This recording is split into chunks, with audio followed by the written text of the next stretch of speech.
Hello મિત્રો, કેમ છો? બધા મજામાં જશો ને? આજે આપણે રાયડાની અંદર 7 વીઘા આપણે રાયડો વાવેલો તો એની અંદર આપણે ફોલેડર પાવડર નાખવા આવી ગયા છીએ ને ફોલેડર પાવડર નાખવાનું આપણે ચાલુ કરી દીધું છે કમ્પ્લીટ. અંદર મેલો આવી ગયો હતો એટલે આપણે હવે ફોલેડર પાવડર નાખવાનું ચાલુ કર્યું છે ને કઈ બાજુથી નાખવાનું ચાલુ કર્યું છે ને જેટલો નાખ્યો છે એ બધું હું તમને આ વિડીયોની અંદર બતાવીશ. વિડીયો કમ્પ્લીટ જોજો, મજા આવશે બ્લોગની અંદર. બ્લોગ ગમે તો લાઇક, શેર અને સબસ્ક્રાઈબ કરવાનું ના ભૂલતા. ચાલો ત્યારે હું તમને બધું બતાવી દઉં. મજામાં દસો ને આજે આપણે આ જો ફોલેડર પાવડર ઉડાડવા આવી ગયા છીએ રાયડાની અંદર. જોઈ શકો છો આવી રીતે આપણે ફોલેડર પાવડર નાખવાનો છે આખા ખેતરની અંદર. જોઈ શકો છો આવી રીતે આપણે ફોલેડર પાવડર નાખવાનો છે એટલે અંદર મેલો આવી ગયો છે ને એના કારણે આપણે અંદર ફોલેડર ઉડાડવો પડશે. જોઈ શકો છો.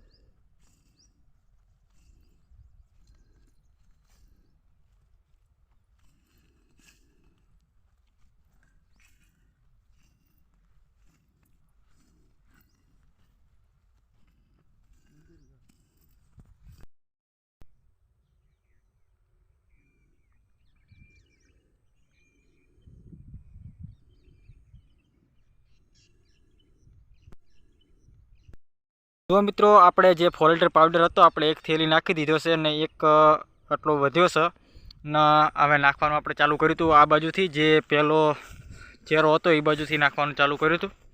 નાખતા નાખતા આપણે ઠેઠ ઓલી વાડ સુધી ગયા હતા ને પેલા ભાગની અંદર મારા પપ્પા નાખેલા છે એટલે આ જે નાનો ભાગ હતો ને એટલે આ બાજુ મેં નાખવાનું ચાલુ કર્યું છે.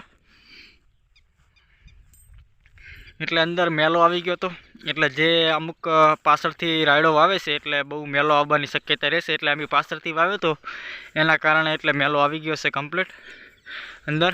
અને અમે પાવડર નાખવાનું ચાલુ કરી નાખ્યું છે ફોલેડર પાવડર. એટલે બહુ વધારે ઓલો મેલો આવી ગયો છે એના કારણે આપણે ફોલેડર પાવડર નાખવાનું ચાલુ કરી નાખ્યું છે ને હવે પાણી વાળવાનું છે. એટલે પહેલું વિચાર્યું કે પહેલો ફોલેડર પાવડર નાખી દઈએ પછી અંદર ફરે એવું નહીં રહે એટલે એના કારણે અમે પહેલો ફોલેડર પાવડર નાખવાનું ચાલુ કરી નાખ્યું. પછી અમે અંદર પાણી ચાલુ કરીશું. પાણી હેઠશે 6 થી 7 દિવસ એટલે પાણી થોડું આવે છે અહીંયા. જે અમારા બોર મેં ચાલુ કર્યો એ બોરનું પાણી અહીંયા જે પાઇપની અંદર રેત ભરી ગયો છે એટલે એના કારણે જે આ મોટું ખેતર છે એની અંદર પાણી ઓછું આવે છે. જે આપણે સામે બોર દેખાઈ રહ્યો ને એકનથી પાણી, જે ઓલો બોર દેખાઈ રહ્યો એકનથી પાણી ફૂલ આવતું એટલે અહીંયાથી નવરો નથી બોર એટલે બીજી જગ્યાએ પાણી જઈ રહ્યું છે એટલે આપણને પાણી નહીં આપે. એટલે ઘરના બોરનું પાણી આવશે એટલે અહીંયા પાણી થોડું આવશે. ઓલો બોર નજીક પડે એટલે અહીંયા એટલે ફૂલ પાણી કાઢે ને અમારો બોર બહુ સેટો પડે છે એટલે અહીંયાથી પાણી ઓછું આવે છે. ફોલેડર કમ્પ્લીટ પાવડર નાખી દીધો છે આ વાટ સુધી અને બાજુમાં એરંડા છે એ બીજા ભાઈના છે. 7 વીઘાની અંદર ફોલેડર પાવડર નાખવાનો હતો એટલે 3 કટ્ટા લાવ્યા હતા 5-5 કિલોના. જોઈ શકો છો આટલી પોઈ નાખ્યો છે. આ પેલી બાજુથી નાખતા નાખતા આવ્યા હતા એટલે આટલી પોઈ પક્યા છીએ વાટ સુધી ને હવે પેલી બાજુ થોડોક નાખવાનો બાકી છે એટલે મારા પપ્પા નાખેલા છે ને હવે હું એ બાજુ જઈને નખાવીશ થોડોક પાવડર. મેં કીધું થોડુંક આપણા બ્લોગ વિશે બનાવી લઈએ બ્લોગ એટલે આપણે બ્લોગ બનાવવા આવી ગયા છીએ. અંદર ભેગો રચકો પણ વાવેલો છે. રચકો એટલે પહેલો રાયડો વાટી લેવાનો ને પછી રચકો વાટવાનો ને અત્યારે હમણાં જ વાટીને લઈ ગયા છીએ ઘરના. અંદર રચકો વાવેલો છે, બહુ વધી ગયો છે, ચીલ ને બિલ બધું ભેગું છે.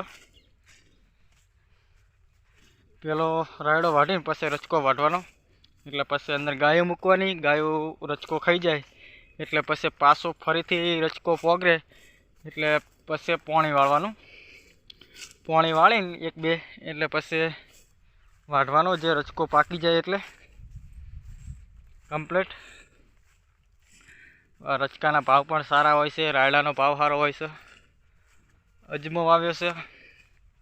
અજમાની અંદર પાણી આવવાનું હતું પણ હમણાં બંધ રાખ્યું છે. જો આ કુંડીમાંથી પહેલાં પાણી આવતું એટલે હમણાં કુંડીનું બંધ છે. અહીંયાથી પાણી આવતું અમારે એટલે એ બોરમાં ફૂલ જે બીજી જગ્યાએ પાણી આપવાનું એટલે બધી ટ્રાફિક થઈ જશે એટલે આપણને પાણી નહીં આપે. જોઈ શકો છો, આ બાજુ રાયડો, આ બાજુ રાયડો. આપણે અહીંયાથી નાખવાનું ચાલુ કર્યું હતું કમ્પ્લીટ.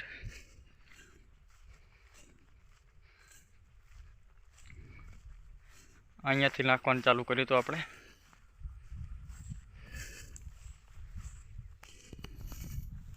આ પહેલો ચેરો છે, અહીંયાથી નાખવાનું ચાલુ કર્યું હતું કમ્પ્લીટ. ઠેઠ ઓલી વાડ સુધી લઈ ગયા નાખતા. એવો રાયડો છે મિત્રો, કોમેન્ટ કરજો ખાસ. ના મેલો પણ આવી ગયો છે. તમારા ગામની અંદર આવી રીતે રાયડાની અંદર મેલો આવી ગયો હોય તો કોમેન્ટ કરજો કેવો મેલો આવ્યો છે. અને પાવડર તમે કયો નાખો છો, ફોલિડર પાવડર નાખો છો કે બીજો પાવડર નાખો છો, એ પણ કોમેન્ટ કરજો ખાસ. બસ વિડીયોની અંદર આટલું જ. વિડીયો ગમ્યો હોય તો લાઇક, શેર અને સબસ્ક્રાઈબ કરવાનું ના ભૂલતા. જય માતાજી.